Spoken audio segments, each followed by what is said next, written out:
Who was the first King of England?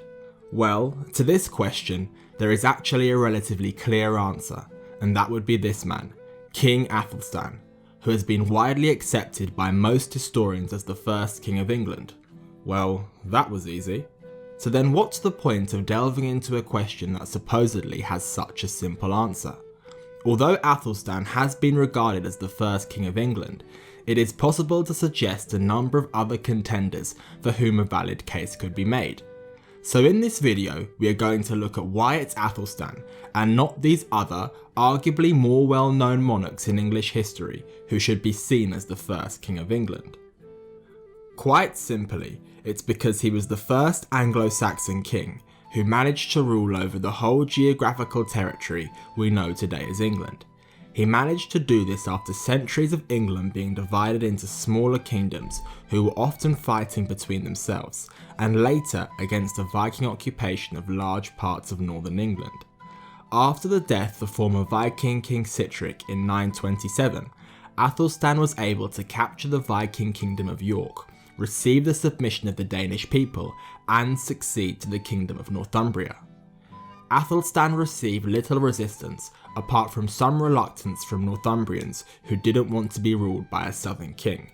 As a result of this, it is 927 that is seen as the date for the unification of the Kingdom of England. Indeed, there was a ceremony, which could be seen as the marking of the unification of England.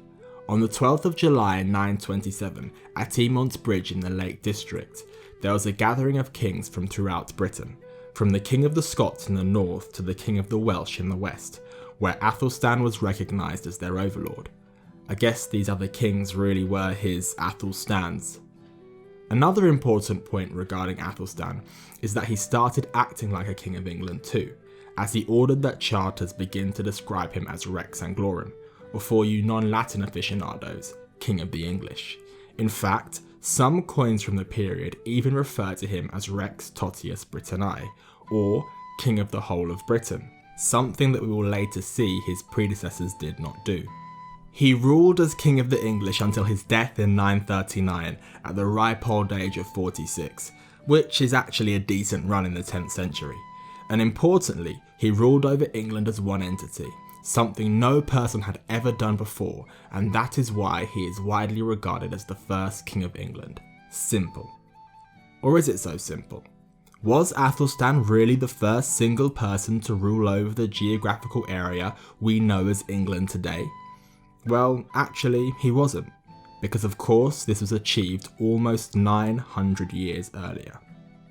To see the first person who ruled over all of England as a united geographical entity, we need to go back to 43 AD, when Emperor Claudius of Rome ordered the invasion of Britain, which at that time was very fragmented, being occupied by various tribes. Although the Roman conquest of Britain was a gradual process, with much resistance such as the famous uprising led by Boudicca in the year 60 AD, by the year 79 AD, under the military leadership of Gnaeus Julius Agricola, Roman control reached as far north as the River Tay in Scotland.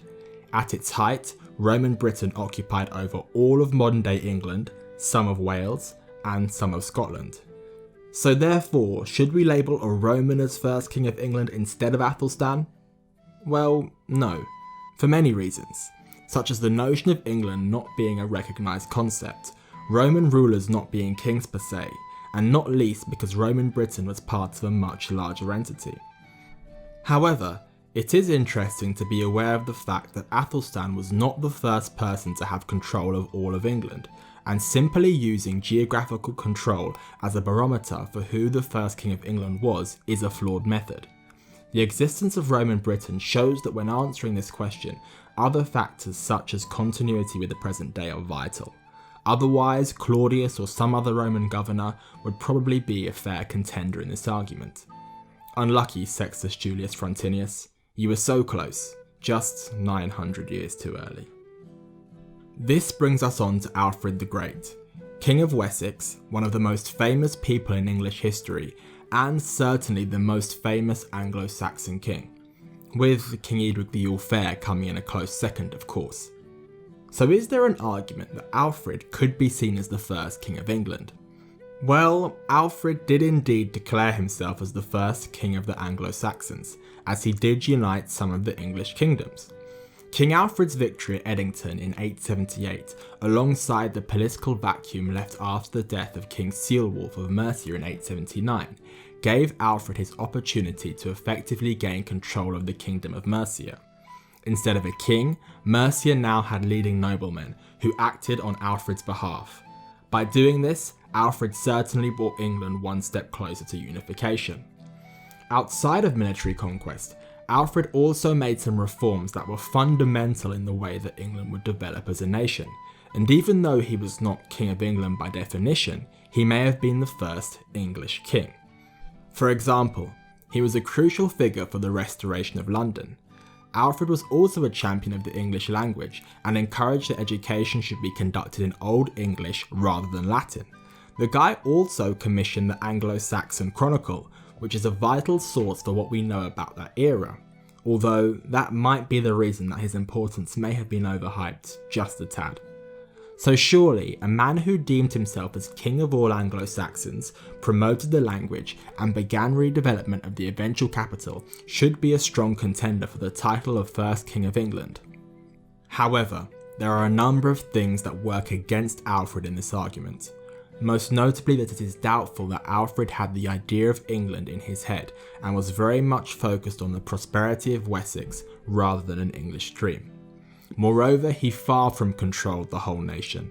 After all, Alfred agreed a treaty with Viking Guthrum which recognised the legal and territorial rights of the Danes in the north. While this isn't everything, it certainly is important. Consequently, Alfred can't really be regarded as the first king of England, even though he was arguably the most instrumental figure in ensuring the ability for England to come about.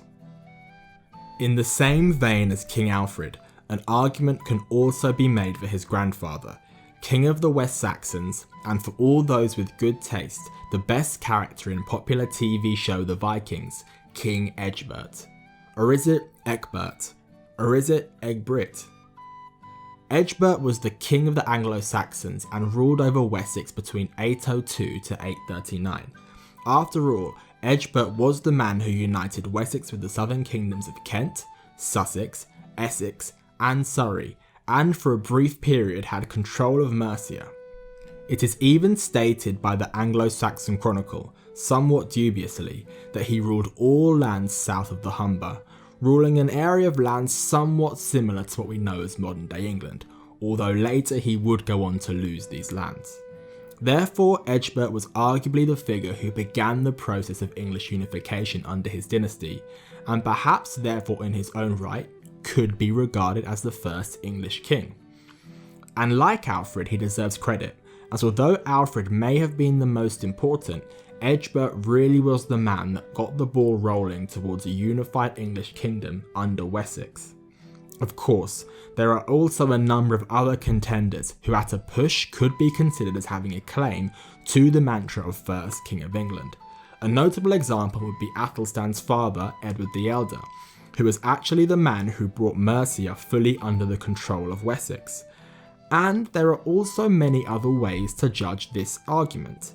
If we are looking at who was the first to actually call themselves King of England, then the title would go to the mythical stopper of waves, Canute the Great, who actually wasn't English, but Danish. Sometimes in history, it's nice to have a simple answer to a simple question, and although some may dispute, it's probably fair to call Athelstan number 1, the first King of England. Having said that, it must be recognised that the formation of England was a slow and gradual process. Whilst Athelstan will forever be recognised as the first King of England, he owes a lot to his predecessors. Finally, in this question, it's worth asking, is it even important? Yes, I guess it's somewhat cool to be the first, but where has this title got Athelstan? He's definitely less well known than his grandfather, King Alfred, and if we were to rank all of the English monarchs by fame, he's probably somewhere in the middle, between King Stephen and one of the Edwards. Yes, being the first can really matter. For example, George Washington's name will forever be etched into the popular memory of the United States. but it's not an indicator of how well known you'll be over 1,000 years later. Otherwise, we'd live in a strange world where instead of London, the capital of England would be called Athelstan, DC. Thank you all so much for watching, and if you enjoyed this, please like and subscribe, and there will be more videos to come.